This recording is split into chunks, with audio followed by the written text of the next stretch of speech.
오병이어가 무슨 말인지 아시지요? 우리 또 학생들도 있어 속 모를까 봐. 오병이어가 다섯 오자의 병자가 뭐예요? 떡병자. 그러니까 이제 뭐 그쪽으로 말하면 빵이겠죠. 그죠? 우리 뭐 번역은 보리떡으로 했고, 그 다음에 이는 둘이자. 어는 뭐예요? 물고기 어자요. 그래서 떡 5개, 물고기 2개. 요걸 일단 알고 시작하시면 좋겠어요. 자, 마태, 마가, 누가, 요한복음, 이걸 이제 우리가 사복음서라고 하죠. 자, 여기에 보면 읽어보신 분들은 알겠지만 이게 이쪽에 있는 내용이 저쪽에도 나오는 것 같고 비슷한 내용이 이게 같이 중복해서 나옵니다.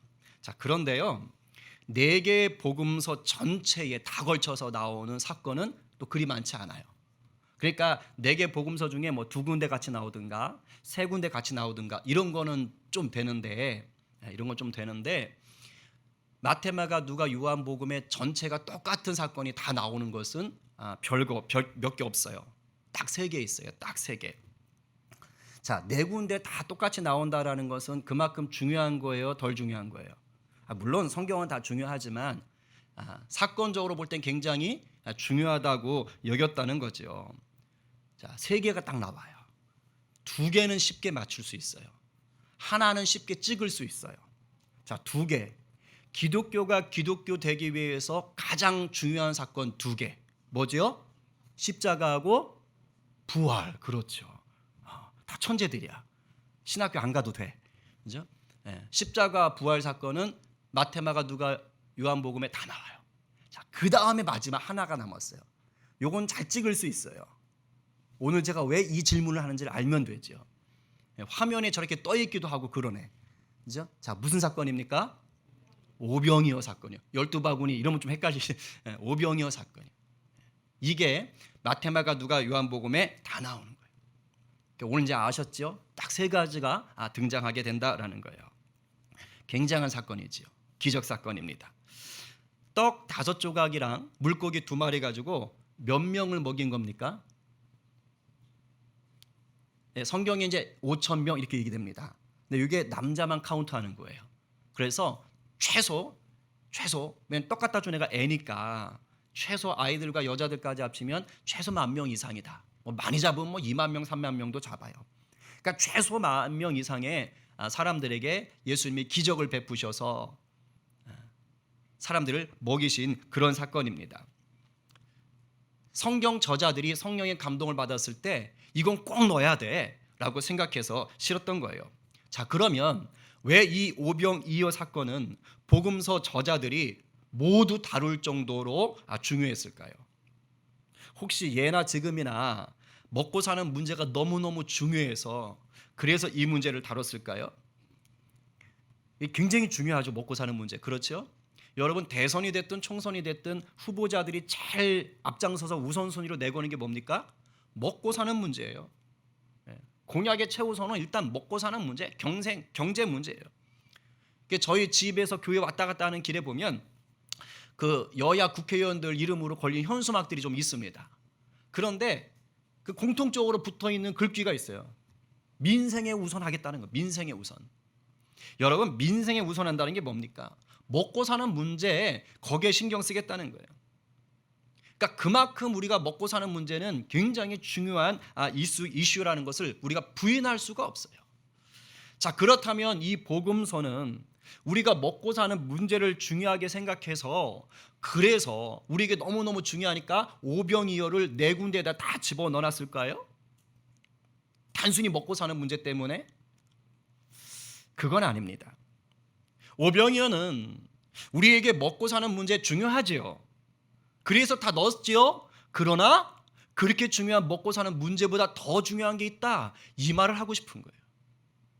너무너무 먹고 사는 문제가 중요한데 그거보다 더 중요한 게 있어. 이 얘기를 하고 싶은 거예요. 그게 뭘까요?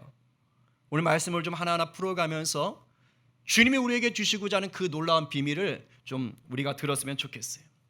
은혜뿐만 아니라 도전이 되는 시간 되기를 간절히 축복합니다. 아멘입니다. 옆에 분에게 다시 한번 말씀하세요. 정신 똑바로 차리고 들읍시다. 가끔 보면 눈 뜨고 주무시는 분도 계셔요. 굉장히 기술이 좋으시더라고. 제가 학교에서 학생들만 그런 줄 알았는데 우리 성도들도 상당히 발전하셔가지고 정신 똑바로 차리세요. 그렇죠? 예수님은 그때 당시에 슈퍼스타였어요. 요즘 뭐 아이돌 저리 가랍니다. 그야말로 슈퍼스타. 왜냐? 말씀 한마디면 귀신이 떠나가. 뭐 말씀 한마디면 병자들이 막 나음을 입어요. 그러니까 난리 나죠. 요즘 같아도 대단할 텐데 예수님이 그때 그냥 굉장한 거예요. 거기다가 또 하나님의 말씀을 이렇게 가르치시는데 그때 당시에 종교 지도자들하고는 급이 달라. 너무너무 말씀이 좋은 거예요. 그러니까 사람들이 일단 거기 가면 뭔가 좋아.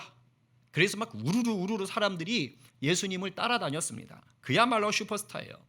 자, 오늘 본문이 기록되는 때도 언제냐면 이스라엘엔 최대 명절이 하나 있습니다.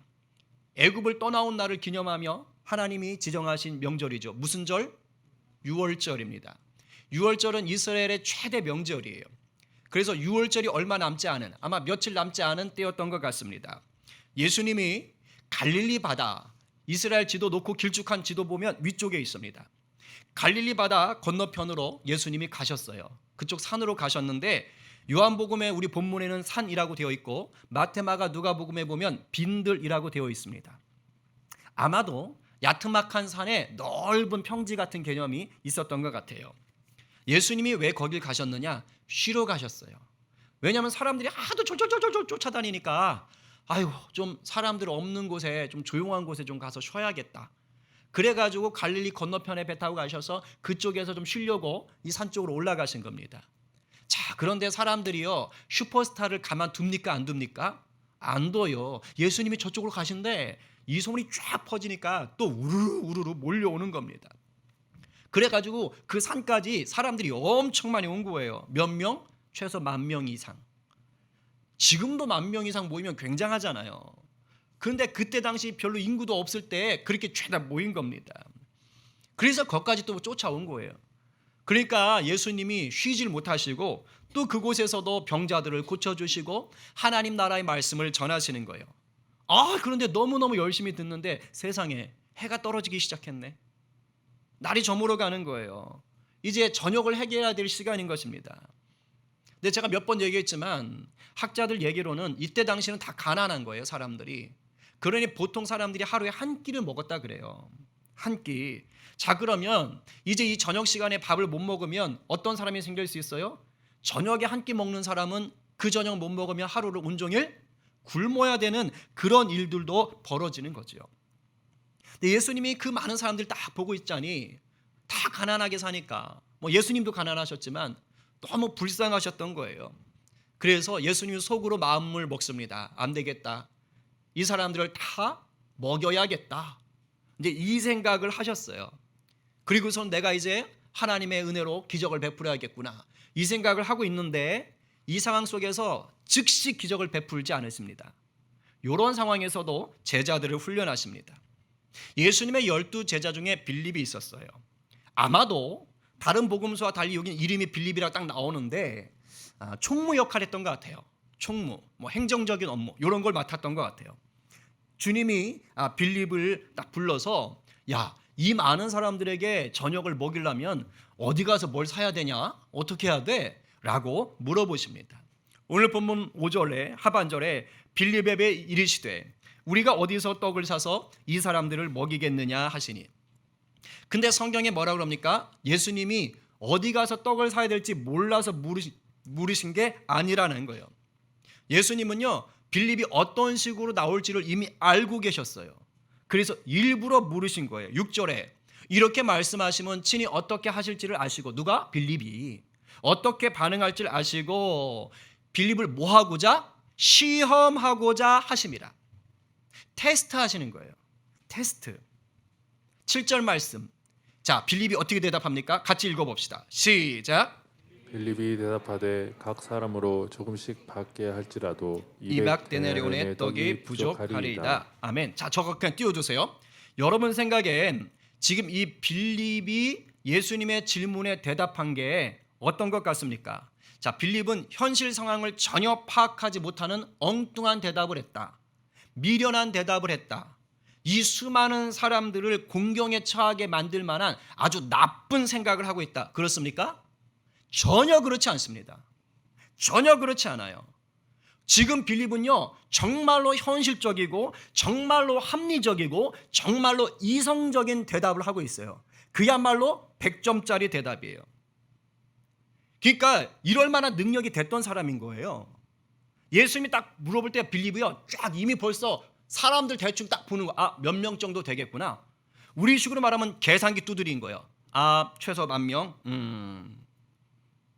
그리고 자, 우리 요즘 뭐 밥 한 끼 물가가 많이 올랐죠. 국밥 한 그릇에 8,000원 잡읍시다. 그래서 최소 10,000명 곱하기 8,000원. 8천만 원 드네. 요 얘기한 겁니다. 최소 200데나리온 이 말은 노동자의 한 80일 정도? 아니 200일 정도인가요? 하여튼 하루 품삯입니다. 1데나리온이. 그걸 가지고 지금 얘기하는 거예요. 그래서 우리식으로 말하면 그냥 국밥 한 그릇 8,000원 잡으면 10,000명에서 8천만 원 정도 듭니다. 이 얘기를 하는 겁니다. 근데 또 제자들은 돈이 없잖아요. 그러니까 우린 돈이 없으니 각자 객출, 더치페이 합시다. 그래서 지 먹을 건 지가 내라고 하죠. 자, 그렇게 하면은 될 것 같아요. 이 얘기한 거예요. 얼마나 똑똑해요? 얼마나 합리적이에요? 얼마나 이성적이고 얼마나 현실적인 겁니까? 근데 주님이요, 빌립이 이렇게 대답할 걸 아셨다는 거예요. 그런데 그게 올바른 대답을 듣기 위한 게 아니고 테스트한 거예요. 시험한 거예요. 전 이게 이상했어요. 아니, 빌립이 예수님 볼 때 맞는 대답 아니거든요. 예수님은 기뻐하지 않는 대답인데 뻔히 틀린 답을 얘기할 걸 알면서 이렇게 나올 줄 알면서 왜 시험하는 거야? 민망하게. 그 이유가 있어요. 이게 바로 우리 주님이 저와 여러분을 연단하는 방법입니다. 주님은 우리에게 오병이어와 같은 계획을 가지고 계십니다. 믿으세요? 우리 삶에요, 오병이어와 같은 기적을 베푸시길 원하시고 가지고 계세요. 그러나 우리가 예수님의 참 제자라면 주님은 우리가 그 주님의 오병이어와 같은 역사에, 기적의 역사에 동참하기를 원하시는 거예요. 주님의 행하시는 그 기적 같은 일에 우리를 동역자로 참여하길 원하시지 그냥 구경꾼으로 이런 구경꾼으로 있기를 원치 않는 거예요. 그래서 어떻게 하느냐? 우리 삶에 있는 문제 상황, 우리 삶에 있는 위기 상황 속에서 우리의 믿음을 시험하시는 거예요. 빌립을 시험하듯이 문제가 있을 때, 위기가 닥쳤을 때, 자, 얘가 어떻게 하나 한번 보아야겠다라고 시험을 하십니다. 기적 같은 주님의 도움이 필요한 상황들 있잖아요. 답이 없고 막 답답하고 사업이 어렵고 집안이 막 뭐가 자녀들이 이상해지고 뭐 부부관계가 이상해지고 여러 가지가 복잡해질 때, 야, 내 힘으로 해결 못할 때, 그런 상황들 말입니다. 그럴 때 정말로 주님의 능력을 의지하는지, 주님이 내 생각을 넘어서 놀랍게 일하실 것을 믿는지 주님이 먼저 이걸 시험하신다고요. 믿음이 돼야 역사하시는 거예요. 그리고 주님은 그런 믿음을 갖기를 원하시는 거예요. 안타깝게도 빌립은 우리 주님의 시험에 통과하지 못했습니다. 그러나 주님은 이끄시는 거예요. 타산지석이라고 이걸 보여주는 이유가 있어요. 왜? 우리로 하여금 깨달으라고 하는 거예요. 깨달으라고. 빌립은 지극히 합리적이고 현실적이고 모범 답안을 내어놨지만, 그러나 그 답안 속에 누가 일하실 자리가 없었어요? 주님. 우리 주님이 일할, 역사하실 자리를 마련해 놓지 않는 거예요. 그 답 속에. 지금 주님은 여기 있는 저와 여러분들에게 이걸 알려주시려고 빌립을 지금 시험하시는 거예요. 우리에게 보여주시는 거예요. 이렇게 하면 안 된다. 혹시 여러분들 지금 삶의 자리에서 나 주님의 특별한 은혜가 필요합니다. 주님, 저 지금 답답해 죽겠어요. 직장에서 막 뭐가 꼬이고요. 정말 제 힘으로 해결할 수가 없어요. 다 있어요. 제가 성도들 형편 알잖아요. 그죠? 지금 정말 주님의 기적 같은 상황에 필요한 분들이 있다고요. 문제 상황, 위기 상황이 있다고요. 여기에서 여러분들 지금 어떻게 반응하고 계십니까? 어떻게 그 삶의 자리에서 예수 믿는 자로서 살아가고 있나요? 혹시 세상적인 기준이나 방법으로만 그 문제를 해결해 보려고 또 해결되길 바라면서 그러면서 염려가 가득한 마음만 가지고 그냥 주님께 아이고 주여, 아이고 주여 이러고만 있는 거 아니에요? 그렇다면 오늘 이 시간에 더 담대한 믿음을 가지고 주님을 신뢰하게 해달라고 기도하셔야 돼요. 세상적인 기준으로 보면 여러분들의 그런 생각, 그런 반응은 모범 답안일지 몰라요. 그런데 주님이 일하실 자리를 마련해 놓지 않잖아요. 예수 믿는데도 불구하고 그냥 주님께 넋두리만 하고 있는 거예요. 염려만 얘기하고 있어요. 주님이 그러실 거야. 아이 그래 알아. 네 힘든 거 아는데 내가 일할 수 있도록 네가 믿음을 좀 보여줘. 내가 일할 자리를 안 주잖아 너 지금. 나도 참 답답하다 얘야. 아마 이러실 수도 있어요. 여러분이 주님을 진실로 크게 생각할수록 크신 주님을 경험하게 될 줄로 믿습니다. 그런데요, 대부분의 성도들이 저도 그렇고요, 단 한순간에 막 믿음이 굉장한 수준으로 확 올라가느냐? 그렇지 않습니다. 간혹 그런 경우도 있긴 있어요. 그러나 대부분의 성도들 보니까 막 믿음이 순식간에 막 100% 업, 200% 업 그렇지 않더라고요. 왜냐? 우리의 자아가 보통 고집센 게 아니에요. 내가 평생을 살면서 길들여진 그런 신앙의 색깔, 이게 신앙 분위기라는 게 있잖아요. 교회 분위기, 가정의 믿음의 분위기 이런 거 있잖아요. 그 길들여진 색깔이라든가 내가 갖고 있는 어떤 믿음의 그런 문화적인 것, 또 믿음의 깊이, 이게요 굉장히 질기고 아주 단단합니다. 그래서 이걸 빵 뚫어내고 내 믿음이 막 이렇게 확 올라가는 게 여간 힘든 게 아니에요. 은근 교만해요 우리가. 근데 감사한 건 우리 주님이 이걸 너무 잘 아세요. 너무 잘 아셔서 우리를 도우십니다.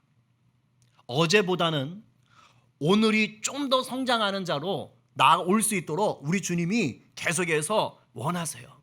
여러분, 한 걸음도 앞으로 나가지 못하는 애가 용기를 가지고 한 걸음을 내디뎠어요. 이거 대단한 겁니까? 아니면 별것 없는 겁니까? 대단한 거예요. 한 걸음도 나가지 못하던 애가 한 걸음을 디뎠다? 그럼 그 아이는 또 다시 한 걸음을 디딜 수 있는 것이고 나중에 뛰어갈 수 있는 겁니다.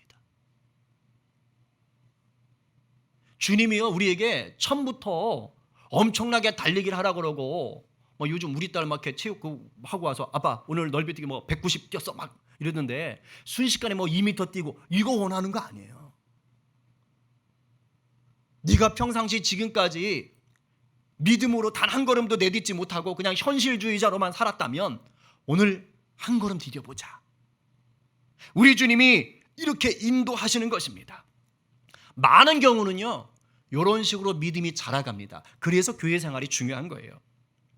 빌립은 주님이 역사하실 자리를 전혀 내어드리지 못한 자였지만 이 다음에 등장하는 안드레는요 빌립보다 한 발자국 더 나간 자예요. 달리 말하면 이렇게 하라는 거예요. 우리 보고 안드레 대단하지 않아요. 그냥 딱 한 발자국 더 나갔어요. 읽어봅시다. 8절부터 9절 시작. 제자 중 하나하고 시몬 베드로의 형제 안드레가 예수께 여짜오되 여기 한 아이가 있어 보리떡 5개와 물고기 2마리를 가지고 있나이다. 그러나 그것이 이 많은 사람에게 얼마나 되겠사옵나이까. 아멘. 성경에 보니까 베드로의 동생이라고 되어 있어요. 안드레가 지금 빌립과 예수님이 얘기하는 상황을 딱 지켜본 거예요. 그랬더니 에휴 보아하니 예수님 얼굴이 별로 안 기쁘네. 빌립이 분명히 모범 답안을 했지만 예수님 마음에 안 차는 것 같아. 자 이러고 있는 거예요. 그 다음에 이제 안드레가 생각을 해본 거예요.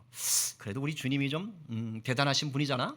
요한복음에 보면 오늘 본문이 나오기 전에 기적 같은 일들이 나옵니다. 2장에 보면 가나의 혼인잔치에 가서 물이 포도주 되고 아까 찬양했죠? 그 기적을 일으키세요. 그리고 또 앞에 보면 베다스다 연못에서 38년 된 병자를 또 우리 주님이 고쳐주는 기적이 있습니다. 그러니까 안드레가 이제 그런 것들을 봤던 것 같아요. 그래서 딱 떠올리는 겁니다. 그래서 그렇지 우리 주님은 기적을 행할 수 있어. 그렇지. 그런데 마침 안드레의 손에 뭐가 있었냐면 그 수많은 무리 중에 한 소년이 가지고 온 가지고 온 보리떡 5개, 물고기 2마리가 있어요. 이거 우리식으로 말하면 그냥 한 끼 식사입니다. 그걸 이제 갖고 온 거예요. 그래서 이걸 가지고 우리 주님이 기적을 일으킬 수가 있어라고 얘기하는 거예요. 자, 이 소년의 도시락. 우리 요거부터 먼저 정리할게요. 자, 이 소년의 도시락은 자기가 먹기 위해서 당연히 갖고 왔겠죠. 그런데 생각해 보니까 예수님도 굶고 계신 것 같아. 그래서 이 소년은 예수님이라도 좀 드셨으면 좋겠다 하고 이 도시락을 주님께 드립니다. 이거 좀 전해주세요 하고 안드레에게 주는 거예요. 창피해가지고 예수님께 직접 가지 못했을 것 같아요. 그런데 여러분, 이 도시락이 몇 명을 먹이죠? 최소 10,000명 이상을 먹여요. 아마 이 소년은 내 도시락을 드리면 주님이 기적을 뿅 일으켜가지고 여기 있는 사람들 다 먹일 거야, 이런 생각을 했을까요? 못했을까요? 전혀 못했을 것입니다. 그런 생각 안 했을 거예요. 그냥 예수님 한 끼 드시면 좋겠다. 그런데 주님은 그것을 가지고 역사를 이뤄내신 겁니다. 오늘 우리 삶에 이것도 기억하셔야 돼요. 여러분, 내 생각이 짧아서 우리 주님의 큰 역사까지 기대 못할 수 있어요. 그죠? 아직 우리 믿음이 얕아서 와, 우리 주님 이렇게 역사하실 분이야, 그렇게 생각 못할 수 있어요. 그러나 나의 최선, 별것 아니지만 나의 최선, 그 아이에게서는 도시락 전부, 별거 아니에요. 한 8,000원, 10,000원밖에 안 되는 한 끼 식사예요. 그러나 나의 최선을 내 주님께 드리면 어떻게 됩니까? 주님은 그걸 가지고 놀랍게 일하시는 거예요. 아멘이세요? 이게 중요해요. 소년은 한 끼 식사를 주님께 드렸지만 주님은 그것으로 최소 10,000명 이상의 사람들에게 풍성한 한 끼를 제공해 주시는 거라고요. 여러분들에게 이런 소년과 같은 믿음의 역사가 나타나게 되기를 간절히 축복합니다. 자, 그럼 이 소년이 준 이 도시락, 뭐 안드레도 전혀 생각은 없었겠지만 그래도 이걸 가지면 좀 기적이 일어나지 않을까라고 생각을 했던 것 같아. 지금 본문을 보니까 그래요.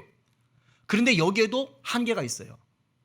예수님은 기적을 일으키는 분이긴 한데 사람이 너무 많네. 이 많은 사람 전부를 먹이기에는 이건 예수님이 기적을 일으켜도 어려울 것 같은데, 이 생각을 한 거예요. 9절 후반절에 보니까 나와요. 쉬운 성경으로 읽어드리면 이렇게 돼 있어요.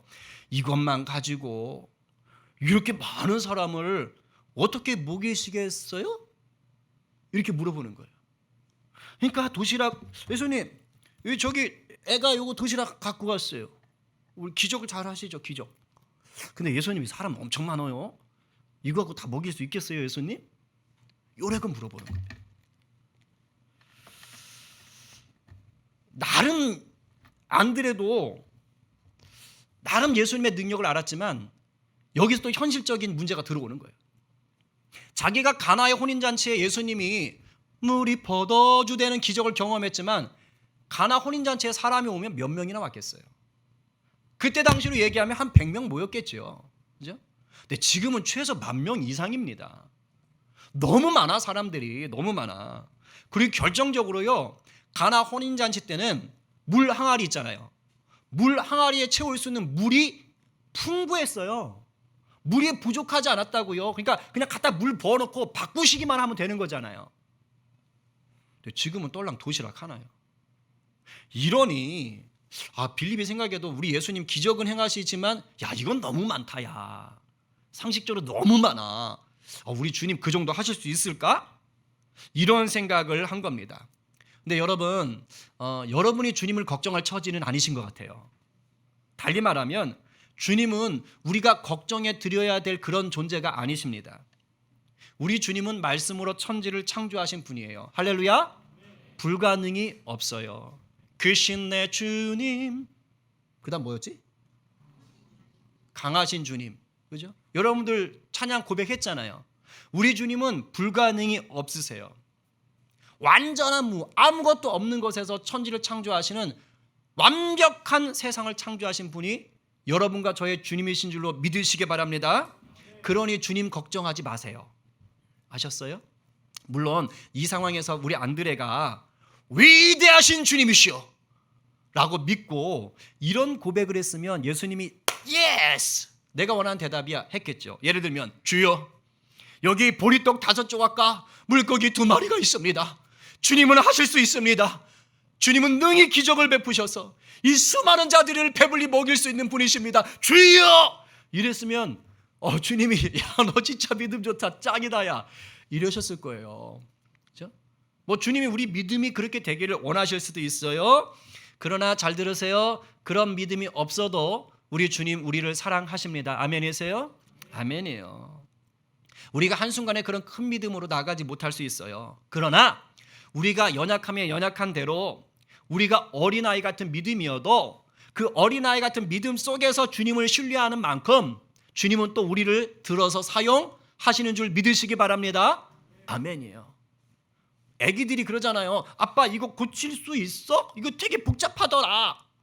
근데 아빠 볼 땐 아무것도 아니거든요. 지가 볼 때 복잡한 거지. 그런 경우 있잖아요.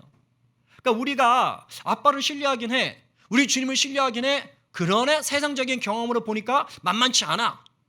근데 그 상황 속에서도 우리가 우리 주님을 신뢰함으로 나가면 우리 주님 또 그것을 받아서 우리를 사용하시는 거예요. 중요한 건 이겁니다. 나의 연약한 믿음을 우리 주님이 보시고 사용하시려고 할 때 내가 순종하냐 순종하지 못하냐예요. 내가 연약해요. 부족해요. 그런데 주님이 나를 들어서 쓰시기 원해요. 그럼 그때 뭐 해야 돼요? 순종하셔야 돼요. 10절에 예수께서 이르시되 이 사람들로 앉게 하라 하시니 그곳에 잔디가 많은지라 사람들이 앉으니 수가 5천쯤 되더라. 자, 이 수는 남자만 셌다 그랬죠. 여자하고 아이들 다 합치면 10,000명 정도가 최소 넘는 거예요.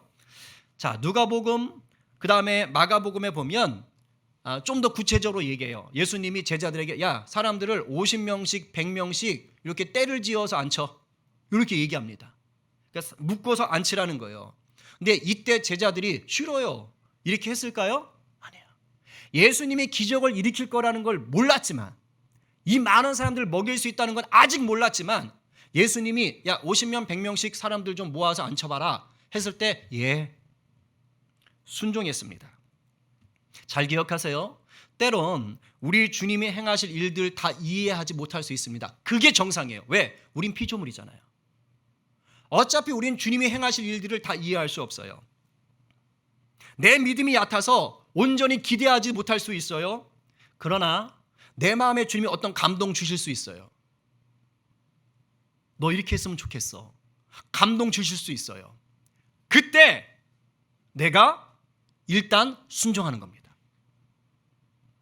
마지막 마침표 찍는 주님의 역사를 다 몰라도 우리 주님이 어떤 마음 주실 때 일단 순종하는 거예요. 그러면 뭘 볼 수 있을까요? 주님이 행하시는 일을 보게 됩니다. 오늘 오후에 우리가 전도하러 가기로 했습니다. 그렇죠? 갑자기 막 안 들리세요? 막 예배 끝나면 갑자기 아플 것 같아요? 여러분 기도의 힘을 믿으시죠? 대표 기도는 강력한 거거든요. 오늘 권영희 권사님 아까 대표 기도 하실 때 앞에 굉장히 중요한 말을 붙이셨어요. 전교인이. 와, 제가 깜짝 놀랐어. 야, 우리 권사님 믿음은 진짜 크시구나. 와, 저는 지금까지 한 번도 전교인이라는 말은 안 썼거든요. 근데 권사님은 그걸 믿음으로 받으셔서 전교인이. 우리 교회 제일 어른이 말씀하셨으니까 알아서 들으세요. 저보다 어른이시니까. 그죠? 우리가 오늘 전도를 나간다고 했는데, 자, 우리는 전도 나갔을 때 열매가 얼마나 거칠지 알아요, 몰라요? 모릅니다. 그러나 성경에 보면 때를 얻든지 못 얻든지 전하라고 명령하셨어요. 이건 청유형이 아닙니다. 명령하셨어요. 그러니 우리는 뭐만 하면 돼요? 그냥 구원의 감격을 가지고 영혼 구원의 열정을 가지고 순종해보는 거예요. 그래서 가서 일단 씨를 뿌리면 돼. 전도지를 주는 게 정 불편하면 땅 밟기라도 하세요. 전도지 들고 가는 사람 뒤에서 주여 역사해 주십시오, 저분에게. 이렇게 하는 것도 민망하면 그냥 주머니 손 놓고라도 막 기도하면서 누군가 얘기하고 있으면 그 뒤에서 마음의 문을 열어 주시옵소서. 이것도 중요해. 여는 웃었으니까 이때 해야 돼. 여러분, 일단 순종의 씨를 뿌려보세요. 그럼 누가 일하세요? 주님이 일하십니다. 나가서 전하지 않으면 아무 일도 일어나지 않지만 일단 나가서 순종하고 전하면 그 다음 주님이 일하시는 거예요. 여러분들이 주님이 어떤 마음을 주실 때 그냥 그 마음을 삭제해버리고 가만히 있으면 아무 일도 일어나지 않아요. 그러나 주님이 어떤 마음을 주실 때 일단 순종하면 그 다음은 주님이 그 순종에 반응하시고 역사하시는 줄 믿으시기 바랍니다. 제자들이 주님의 명령에 순종하여 무리들을 앉혔어요. 어떤 일이 일어날지 모르지만 앉혔어요. 그러자 드디어 주님이 놀라운 역사를 행하시는 거예요. 정말 감동적입니다. 자, 지금부터 영화 찍는 마음으로 여러분들이 그 자리에 있는 마음으로 읽어봅시다. 시작. 예수께서 떡을 가져 축사하신 후에 앉아있는 자들에게 나눠주시고 물고기도 그렇게 그들의 원대로 주시니라. 그들이 배부른 후에 예수께서 제자들에게 이르시되 남은 조각을 거두고 버리는 것이 없게 하라 하심으로 이에 거두니 보리떡 5개로 먹고 남은 조각이 12바구니에 찼더라. 할렐루야! 할렐루야! 그려주세요. 떡을 딱 드시고 이 성찬식 할 때 예수님이 그 기도하시는 거 똑같은 단어예요. 아버지, 이 무리들에게 이 음식 주시니 감사합니다. 이렇게 기도하시고요. 그리고 제자들에게 이제 갖다 나눠줘라 하는 거예요. 그런데 이걸 주는데 안 떨어져. 떡이 안 떨어져. 바닥이 안 보여. 그냥 계속 주는데 계속 이런 역사가 일어나는 거예요. 이런 역사가. 빌립은 주님의 역사를 기대하지 못했고 안드레 역시 완전한 믿음을 보이지 못했지만 우리 주님은 넘치도록 역사하셨습니다. 그곳에 모인 그 많은 사람들이요, 뭐 조금만 더 주세요, 배고파요, 이게 아니에요. 원대로 원하는 대로 다 먹게 하셨어요. 무슨 말이에요? 식성이 엄청 좋은 사람들은 보리떡 20개, 물고기 10마리 먹을 수 있었다는 이 말입니다. 더 많이 주세요. 그죠? 막 준호 하람이 같은 애들은 막 식욕이 좋잖아요. 그러니까 더 많이 주세요. 더 많이 주세요. 좀만 더 주세요. 눈치 안 보고 먹을 수 있었다는 얘기예요. 거기 용준이도 껴줄게요. 그죠? 그런데도 어떻다고요? 떡이 남았대요. 예수님이 다 주워 모아라. 함부로 버리지 마라. 예수님은 이때부터 아끼신 분이에요. 자원 활용 잘하신 분이에요. 예수님. 다 모았어요. 몇 바구니 모았습니까? 12바구니. 여러분, 이거 굉장히 상징적인 숫자입니다. 이스라엘이 몇 지파입니까? 12지파예요. 그래서 이스라엘을 상징하는 거예요. 즉 하나님의 백성. 내 주님은 하나님의 백성에게 넘치도록 채우는 부요한 분이시다. 할렐루야. 아멘. 우리 주님은 하나님의 자녀인 우리들에게 넘치도록 채워주시는 분이십니다. 할렐루야. 아멘. 이게 바로 하늘나라 법칙이에요. 모든 씨 중에 가장 작은 겨자씨 하나를 심었더니 나중엔 새들이 들어와 쉴 수 있는 그런 나무로 자라듯이 이것이 하나님 나라의 법칙입니다. 우리가 주님을 신뢰하며 비록 부족하지만 그 나의 최선, 부족한 나의 최선을 주님께 드리면 주님은 놀랍게 역사하시는 줄로 믿으시기 바랍니다. 그런데 주님이 이토록 놀라운 기적을 베푸신 것이 단지 배고픈 사람들 그냥 한 끼 식사 해결해 주려는 거였을까요? 이거 아니라 그랬죠. 이거 아니에요. 야, 쟤네 진짜 배고프겠다. 야, 한 끼 먹여야겠어. 이러려고 준 게 아니에요. 오병이어 기적을 베푸신 진짜 의도가 있어요. 그게 뭔지 아십니까? 지난 주 중에 저희 사랑하는 딸이 유부초밥이 굉장히 먹고 싶었나 봐요. 그래가지고 막 월화수 계속 유부초밥. 그러니까 저녁에 말씀 나눔하는데 계속 유부초밥. 내가 벌써 며칠을 얘기했는데 유부초밥. 그래가지고 제 아내가 어머 미안하다. 엄마가 또 까먹었다. 그 앞에도 또 저도 또 덩달아서 어머 사랑하는 딸 미안하다. 내일은 아빠가 꼭 사올게. 그게 금요일인데 제가 안 사갔어요. 그래서 들어가자마자 생각이 나서 여보 어떡하지? 내가 유부초밥을 못 사왔어. 예초기 돌리느라고 너무 힘들어서 어떡하지? 우리 딸한테 혼나겠다. 아내가 걱정 마, 내가 사왔어. 이러는 거야. 그럼 9시에 이제 우리 딸이 공부방 마치고 딱 들어왔는데 이러고 돌아가요. 막 나 좀비인 줄 알았어. 좀비. 막 이러고 돌아. 배고파. 오늘 아침도 점심도 못 먹었어. 근데 좀 이따 그래요. 먹었어. 너무 힘들어서 까먹었대. 뭐 힘들어. 배고파. 빨리 뭘 좀 줘. 그러니까 이제 아내가 하모나 유부초밥 사왔어. 그러니까 얘가 유부처럼 입이 이렇게 찢어지더라고요. 그러더니 막 앉아서 이제 먹으려고 준비하는 거예요. 근데 갑자기 아내가 사랑하는 딸아, 돼지고기 수육도 있는데 좀 삶아줘? 저는 안 먹을 줄 알았거든요. 그래가지고 또 아내도 피곤한 몸인데 또 그 밤중에 그것도 유부초밥만 먹으면 되지 또 수육까지 삶아가지고 또 내드리니 따님께. 그래도 따님은 또 좋다고 막 드시는 거예요. 여러분, 제 아내가 아이의 엄마가 딸에게 이렇게 맛난 음식을 차려주는 그 마음은 어떤 마음일까요? 그냥 단지 배고픈 그 한 여자아이가 배부르기를 바라서 그냥 먹을 걸 주는 그 마음으로 땡? 이런 걸까요? 배고픈 한 여자아이에게 빨리 배불렀으면 좋겠다, 이거 먹어라, 이렇게 주는 건 식당 아줌마의 마음입니다. 그냥 식당 아줌마예요. 배고픈 손님에게 그냥 배부르게 맛있는 반찬 먹이면 할렐루야. 엄마의 마음은 그게 아닙니다. 엄마의 마음은 그 이상이에요. 내 딸이 힘들구나. 매일 늦게까지 애쓰고 수고하는데 얼마나 힘들었을까. 저렇게 축 처져서 들어오는데 얼마나 힘들었을까. 그러면서 유부찹도 먹이고 이것도 부족하지. 그치, 애가 좀 고기를 좋아하는데 수육이라도 삶아줘야겠다. 남편 주지 말고. 이렇게 하면서 수육을 삶아가지고 또 먹이는 거. 뭐예요? 사랑이 담긴. 육의 양식인 그 유부초밥, 그 수육을 먹이는 게 목적이 아닌 거예요. 그 이상 뭐예요?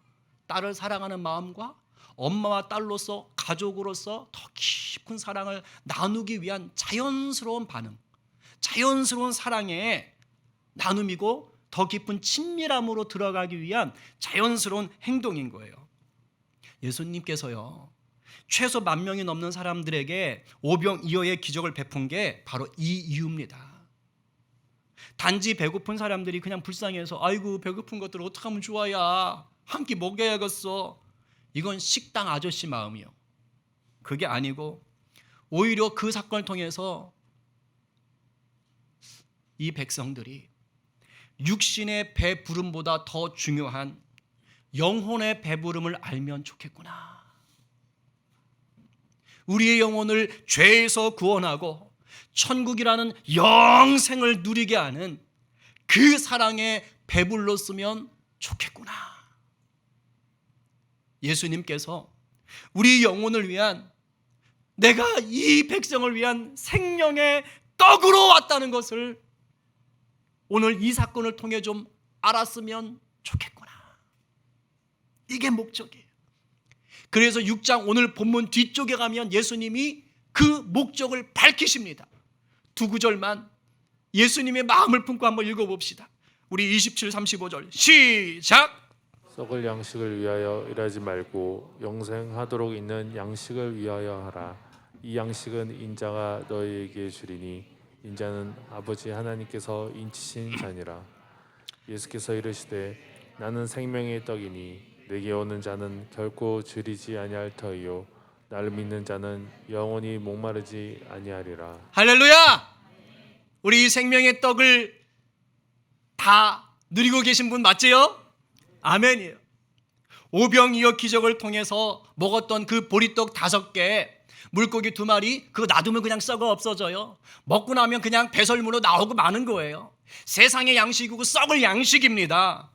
주님은요, 진짜 말하고 싶은 게 뭐예요? 야, 그거 중요해. 너희들 먹고 사는 거 중요해. 그러나 영생을 주는 양식을 너희들은 바라봐야 해. 인자 되신 주님이 주신다. 왜냐?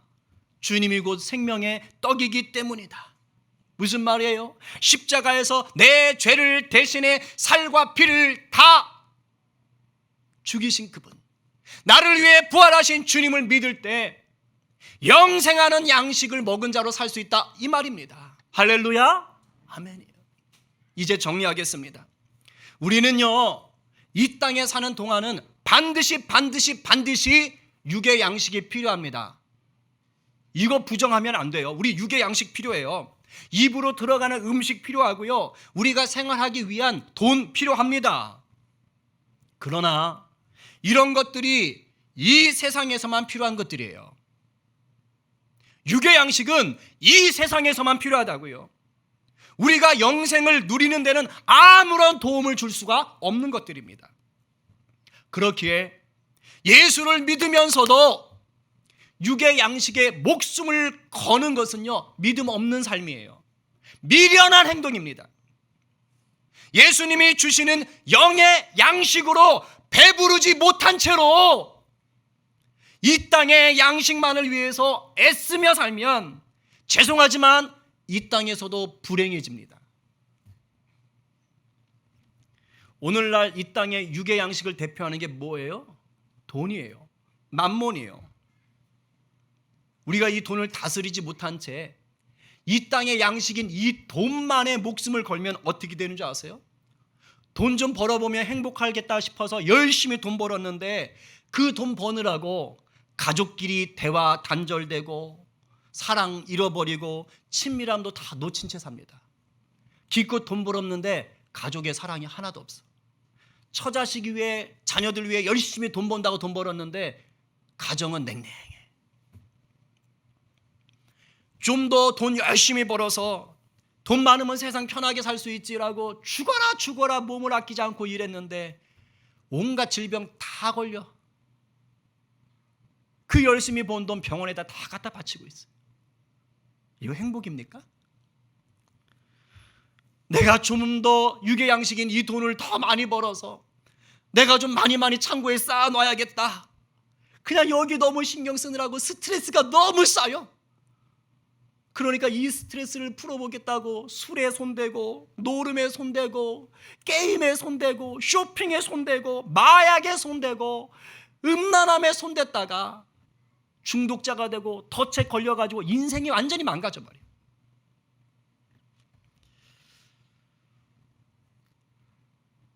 영의 양식에 배부르지 못한 채 육의 양식에 접근하면요, 집중할수록 이렇게 돼요.